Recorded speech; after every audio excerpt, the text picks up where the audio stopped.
January 16th, Malcolm Gladwell. Welcome to 365 Christian Men, where every day we aim to inspire and encourage with real-life stories about men. In 2013, Malcolm published David and Goliath, Underdogs, Misfits, and the Art of Battling Giants. Throughout the first year of research on this book, he collected examples of people's disadvantages turning into advantages. For example, many American presidents and British prime ministers had lost a parent in childhood. A young shepherd boy beat the giant Goliath. Malcolm spent time in libraries and talking to social scientists, poring over research to find how this had happened. Today's story begins as Malcolm meets the Dirksons, whose daughter has just been murdered. Surely this disadvantage could never be turned into any kind of good. Turns out, it took more than 20 years for Candace's killer to be found. Here's what Malcolm found out. Jesus gives ordinary people extraordinary power if they are willing. Malcolm was on his way to Winnipeg to interview Wilma Dirksen, whose teenage daughter Candace had disappeared on her way home from school. A week later, she was found, her hands and feet bound, but she was dead. At the time, the search for Candace had become Winnipeg's biggest manhunt in the city's history. As the tragedy unfolded, Wilma and her husband Cliff were called to a news conference. One of the reporters asked, "How do you feel about whoever did this to Candace?" Cliff said, "We would like to know who the person or persons are so we could share, hopefully, a love that seems to be missing in these people's lives." And then Wilma added, "I can't say at this point that I forgive the person. We have all done something dreadful in our lives or have felt the urge to." The Dirksons' lack of vengeance and anger intrigued Malcolm, and he wondered how a family whose daughter had been brutally murdered could find such strength. Wilma told Malcolm that her family had immigrated from Russia after suffering persecution for their faith, and she grew up in the Mennonite tradition. "I was taught that there was an alternative way to deal with injustice," she said.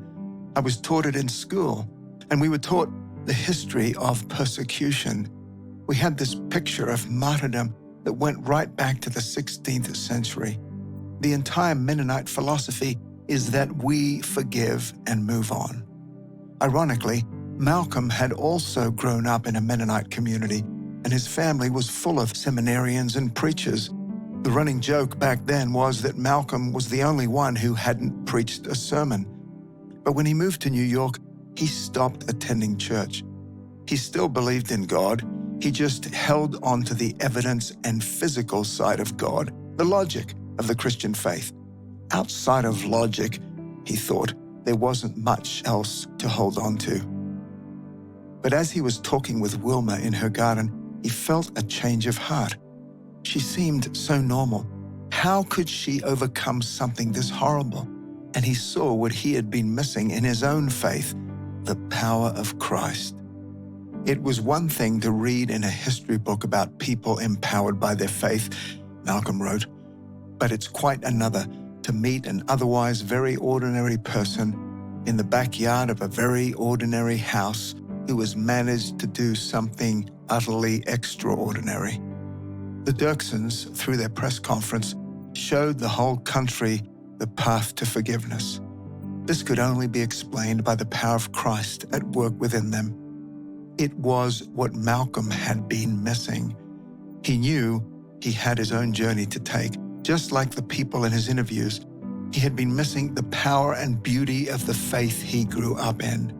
"Here I was writing about people of extraordinary circumstances," he wrote, "and it slowly dawned on me that I can have that too." Psalm 73:26 says, "My flesh and my heart may fail, but God is the strength of my heart and my portion forever." Do you see the power of God working in your life? Jesus gives ordinary people extraordinary power if they are willing.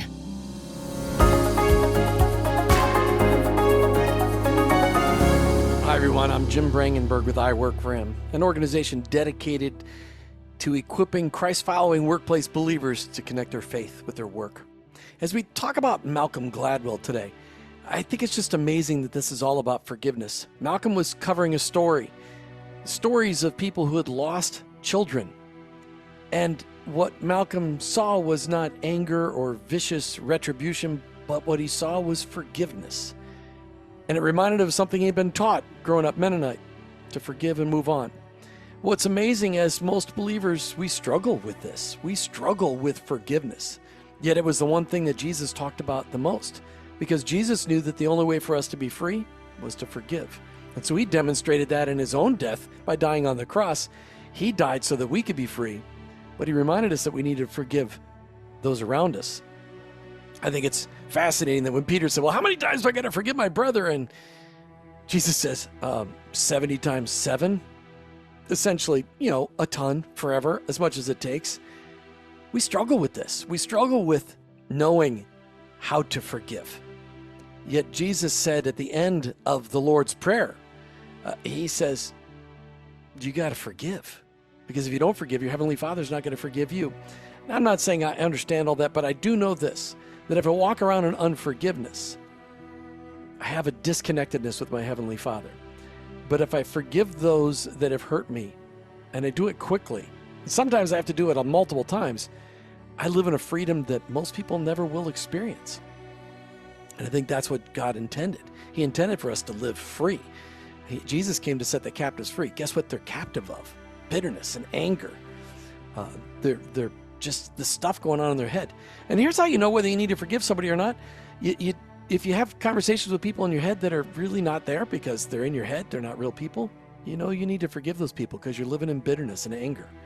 Forgiveness is the key to living in freedom. Malcolm Gladwell found it, and you can find it too.